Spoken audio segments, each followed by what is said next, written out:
Hey guys, welcome back to Homestead Prepping and Survival. Today I want to talk to you about something that I've been wanting to do this video for several months and I just haven't gotten to it. So today I just put my mind down that, alright, I got home, got the animals taken care of, and decided I was going to go ahead and get this video done because I've been wanting to do it. And I just don't see a lot of people talking about it.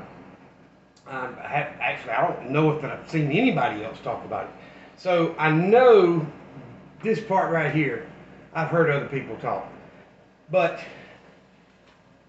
manual tools, and what I'm talking about is tools that you could use before the cordless drill or the electric drill. So if there is no power, or if you have very minimal power and you don't want to waste what you have to run power tools, and you need to be doing that, you know, what are you going to do? You're going to run your freezer or your refrigerator, or you're going to run the power tool. So if you barely have enough power to get by to keep your things frozen and cold, okay, let's assume that, then, and you don't have a lot extra to where you can spare it to run power tools, drills, and things like that, electric can openers and so on. So that was the first thing that I was going to talk about, is these old style manual can openers. Now, I've got a bunch of them. I don't know. 1, 2, 3, 4, 5, 6, 7, 8, 9 right here. I'm sure I've got several more somewhere else. So, you know, these things are cheap right now. They are easy to get. And if you really get the old style one, it's just got the little bar there. You've got the can puncture on this end, so you can puncture the can. You've got the can opener on this end. This thing's been around a very long time. You see it needs cleaning, but it wipes right off. They've been out there stored in the old building. But you know what? These things, other than maybe the ones with the nylon middle, they almost never fail. These things have worked for many, many years, longer than most of us have been around. And if you've got several, it's a very, very dependable way to be able to open canned goods.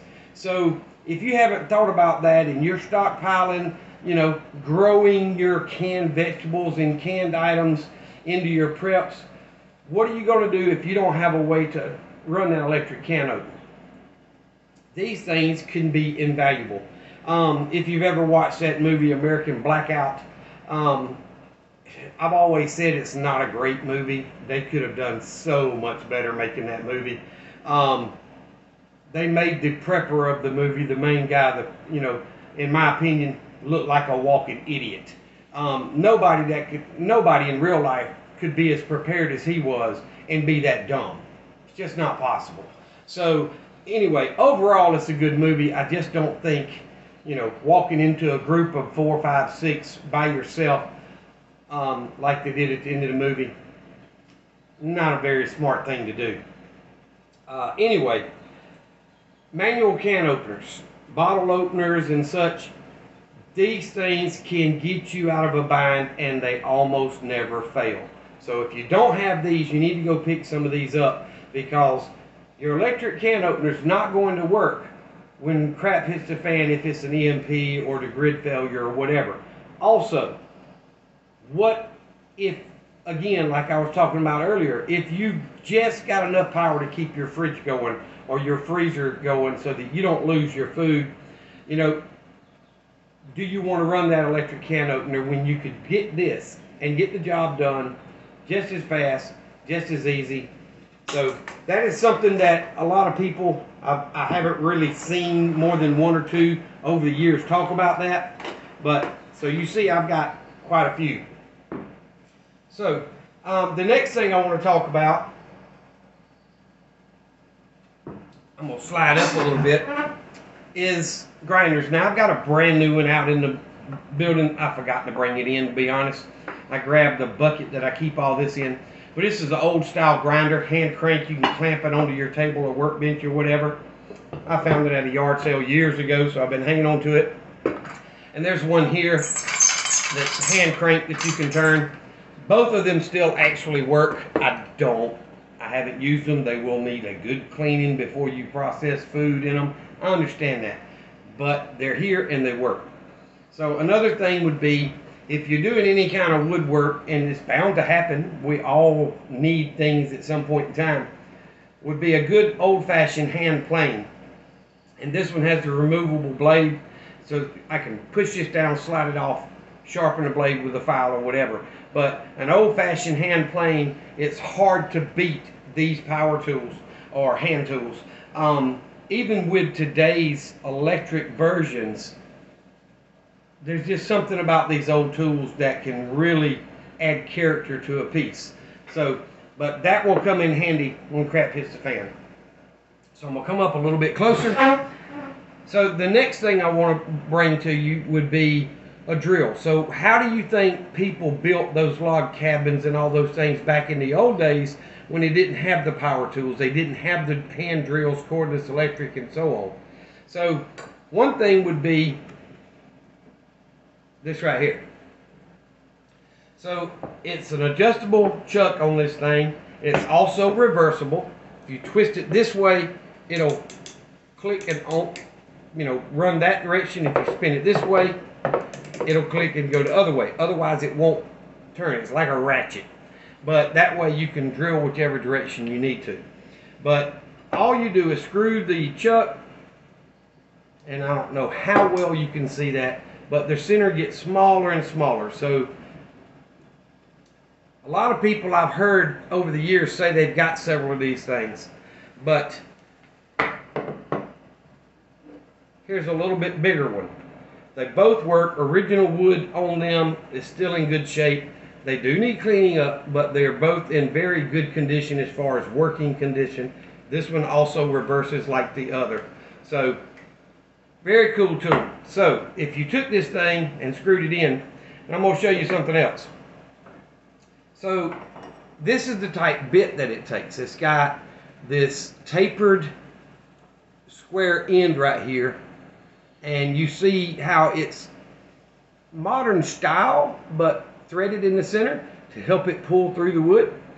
All you do is take the points, loosen this until it gets it into the piece, and then just like a modern drill, I got to reverse it to lock it, clamp that thing down, and if you put that on something, you can sit there and spin by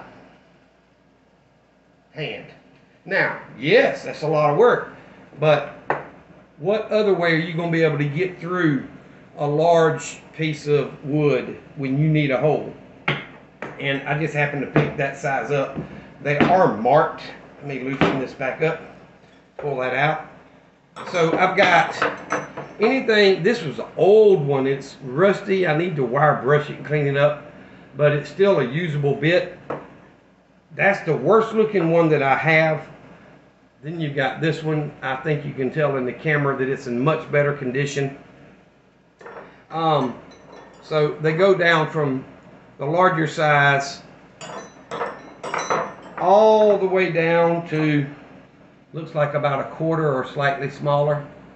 So that fits these hand drills. I've also got one here. If you notice, it's got the same tail section that goes into the hand drill. But if you look at the tip right here, this one is adjustable. You can take this screw out and adjust that cutter blade to the, and it's got markings on it that tell you what it is, to the size hole you need it to drill. Of course, the smallest it'll do would be the length of that blade, okay? But if you need it to be longer, you loosen that screw and extend that cutting edge out a little bit further, and it'll adjust about 3/8 of an inch in or out from that point.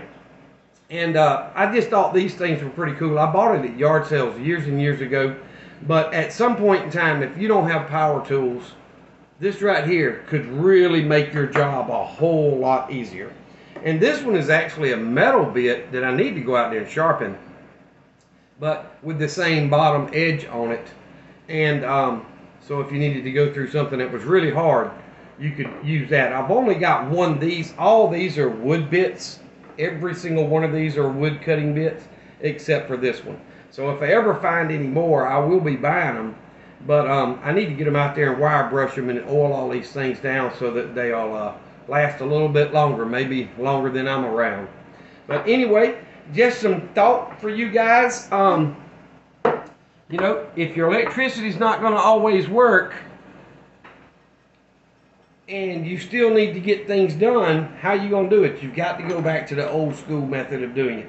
So I don't go yard selling a lot, but when I do, if I see something like that, I pick it up and I buy it because it's not something you can easily replace in today's time.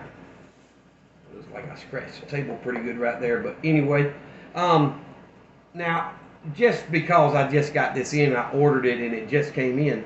This is what some people call a HVAC screwdriver. It's made by Klein, so it is typically used in the HVAC or heating and air conditioning field. Somebody showed me one last week and I thought, man, I got to get me one of those. So I picked this thing up. The great thing about it is the shaft, if you pull back on the little collar here, is extendable. It's impact rated, so you can put that in your impact and use it. It's got 1/4 inch, pull the end off, and 5/16, which are the two most popular sizes in heating and air. And you put it in this handle, it'll lock in place to make it a long bit, and it's got notches. You can click it into each notch, which is 4 different sizes, and make this thing whatever size you need it to be. A little short stubby or a long one. I thought that was pretty cool. Also, one more feature to it. The handle spins the top of it, so if you really need to bear down on something, you can without it causing a blister because it spins. But another feature of it, pull it out, and all the popular bits that you need for normal work and HVAC work, you can store in this handle, and it fits this 1/4 inch tip. So if I wanted to pull out a valve stem remover, which is just like what you use on your tires, it'll go in that 1/4 inch bit, and you've got all the different style bits stored in the handle where you can't lose them. So that is a pretty cool little tool. It wasn't that expensive, so I don't buy a lot of stuff like that for myself anymore, but I'm gonna tell you, that's a cool tool.